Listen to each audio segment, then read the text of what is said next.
I can't remember if I was offered the role of Crichton or if I was offered a role and I chose Crichton.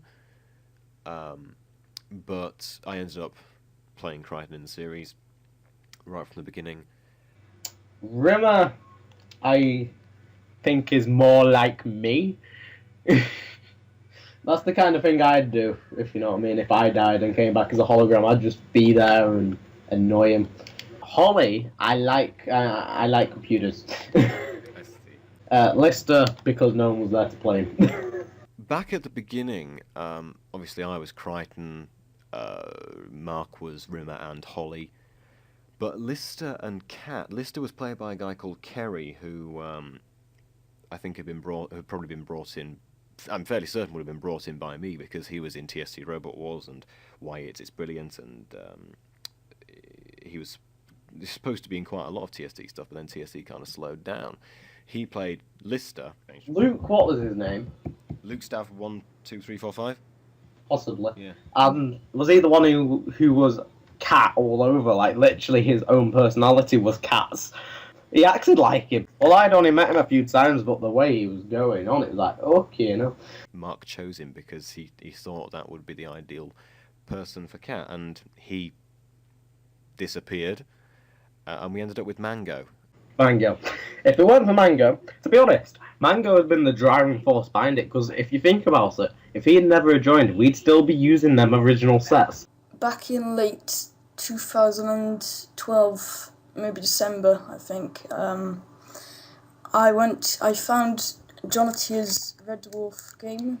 If it wasn't for Mango, we wouldn't be at the stage right now. In many different ways. Yeah, if it wasn't for Mango, the series wouldn't be cancelled. But it wouldn't even started yet. Thank you, Mango. Yeah, but it wouldn't have even started yet.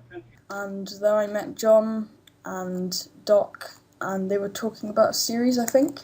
Mango is the one who he got me really angry at him and really upset and made me rebuild the sets.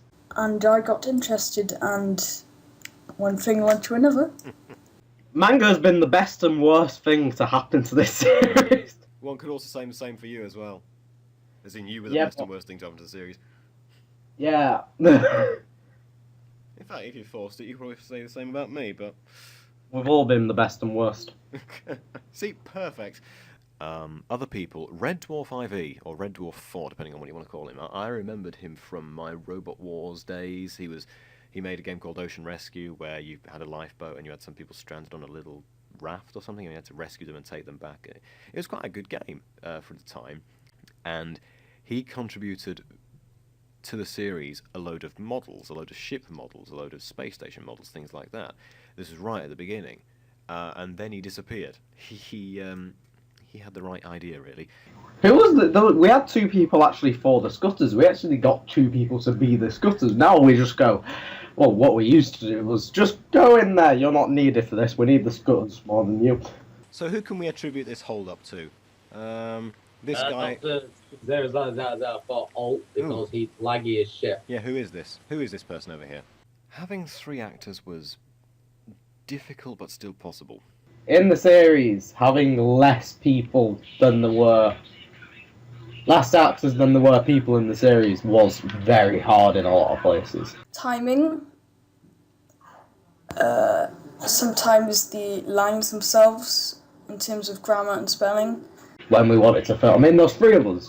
So, luckily, at times I had 3 computers, which really helped. But other times it didn't, and that didn't help. And the time it took to set up, trying to find actors, like 5 minutes before you start filming, or getting another device. It would definitely have been better if we'd had 4, maybe 5. You know, if we'd had like Mark filming and someone playing Rimmer, someone playing Lister that wasn't Mark, that would have worked so much better because Mark wouldn't have had to keep switching devices to move the characters around.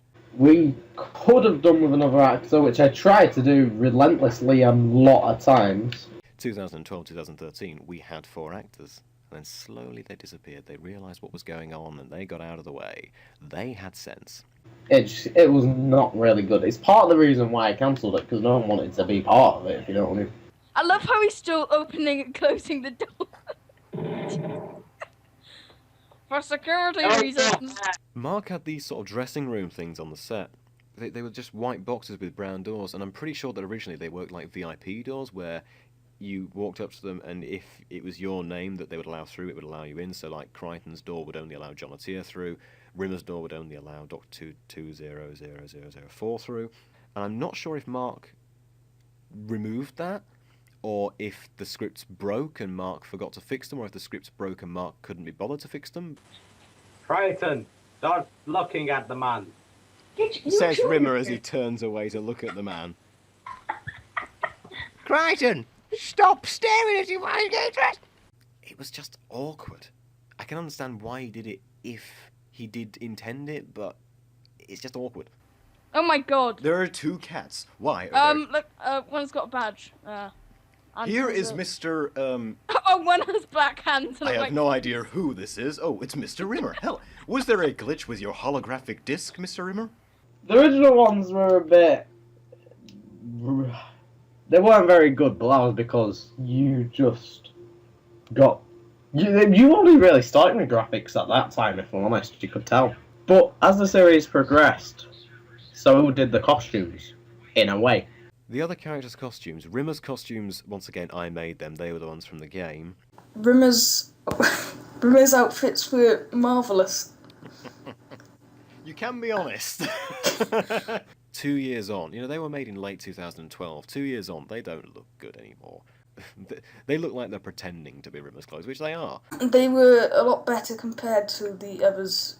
I would have loved to have tried something with like an animated shimmer that goes down him. Goes down his arms and torso, then down his legs, and then back up to his torso.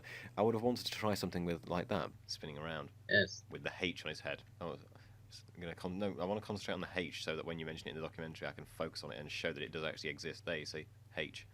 The badges were originally on the tunic, and then I built one in mid-2014, and I told Mark, and Mark said, they're easy to build. And I said, well, have you? He said, no. I said, why haven't you? So he built one, and that ended up on the tunic, and so that badge is his. The H is also his, because he built the H again. The H's were originally Decals. Oh, hey, John, get out of there. I was admiring the spacesuit. Lister's was quite basic. I made a Lister jacket for the game. Well, actually no, I made it because Mark suggested it. And it wasn't... I got halfway through it in that I made the basics of the jacket and I made a grey shirt. And I looked at it and I thought, no, this doesn't look like a leather jacket. It looks like something that's been made in Macromedia MX Fireworks 2004 to look like a leather jacket.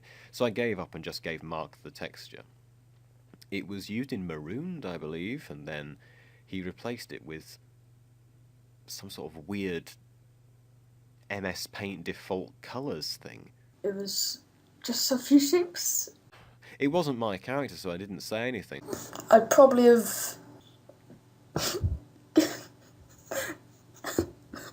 get a better one first. Add more detail to Lister's jacket. I don't understand why. And then there's some sort of really weird gif of Wilma Flintstone on the back. I really didn't like Lister's clothes. This is for the documentary. I am searching for the promised land. Remove the bazookoid.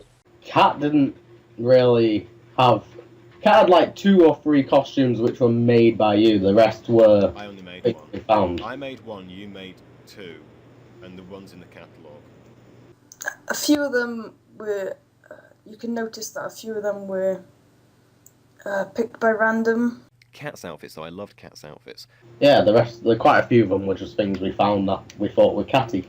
And a few were made by Doc and I think John. I'd only made one cat outfit. Well, it's similar thing to Lister, because I got halfway through his Trojan outfit, the one that Cat wears in Trojan, and I was looking at it and thinking, oh, I don't like this. I gave the texture to Mark and said, do whatever the hell you want with it, and that got used in voxels. But you could really tell a difference in them, but I think they were all decent and good. But I was thinking, okay, we don't have any cat outfits.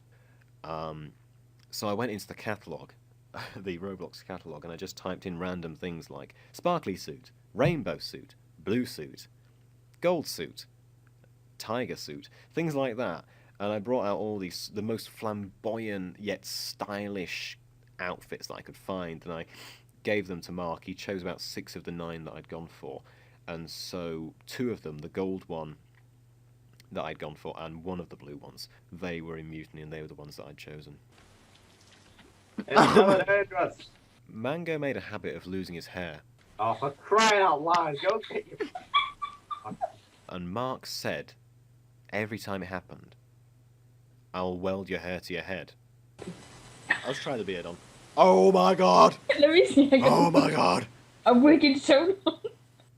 I thought, well, okay, some sense. That'll fix it. That'll stop Mango from dropping his hair. And the next time we went to filming, Mango would drop his hair again. Are we in shot? Why didn't you weld it? Oh, I forgot to. I'll do it next time. Right, I still can't see Cat's hair, so every time Mango steps into my camera view, I just think it's Ainsley Harriott. He actually welded it, and then later that day, Red Dwarf Roblox, well, DBC was cancelled. He put an end to DBC, and Red Dwarf Roblox, therefore, was cancelled. So, Cat's hair was welded for about half an hour. Oh god, look at your face. What's happened to my face? What's happened to my face? Nothing. I see it fine. Where's the nose? No, So you do low? not see it fine. I played Crichton, so I only had 1 costume, and I made it. I know that I made it because it's not Crichton, it's actually Abel from Mango's Blue Dwarf series. Because I made an Abel. It had been clothes on a package, and they were horrible clothes because they just looked like clothes. So I built an Abel for Blue Dwarf. I made this Abel. I didn't intend for it to look like Crichton, so the torso was different, the legs were different, the shoulders were the main bit because they were sort of hemispheres, they were dome-shaped. I can't remember why Mark ended up with Abel, but I do know that he made his own Crichton shortly after that Abel, and it was... I don't even remember it being on the sets. Mark either thought it was too bad to go on the sets, or I thought it was too bad to go on the sets. That might have been why he ended up with the Abel. It was like a, for God's sake, don't use this one. Here, have this. Rather than paint Crichton Darkstone Grey, he covered him in Darkstone Grey decals, what would actually be Darkstone Grey. But yeah, that it wasn't Crichton. It looked like something that vaguely resembled Crichton being used as Crichton. The only difference with Holly is that he now has a nose. Holly, as well, his hair was the oldest thing on the sets because it was 2 years old. It was the only thing that hadn't been changed anyway. Holly. That was some excellent sideburns. Sideburns? I don't know. And it was just a floating head.